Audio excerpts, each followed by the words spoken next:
Sumpah weh, function teruk rumbian raya kontainer ni.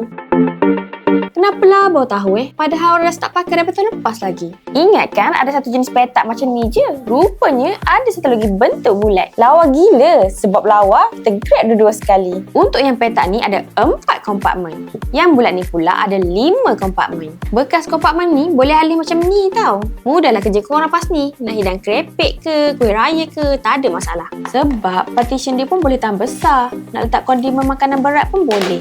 Jap. Cakap pasal kuih raya, sedap ke rumbian raya kontainer ni? Mestilah you all. Korang tengok sendiri. Lepas beli, kita try letak air, test bekasnya ada leak ke tak. Tengok ni, memang betul-betul kedap. Ini letak kuih raya, confirm tak masuk angin lah. Jadi, daripada korang beli bekas kuih raya yang merepek tu, baik korang grab rumbian raya kontainer ni. Sebab, lepas musim raya pun still boleh pakai untuk kegunaan lain. Tak adalah membazir kan? Kalau berminat, korang tekan je button dekat bawah.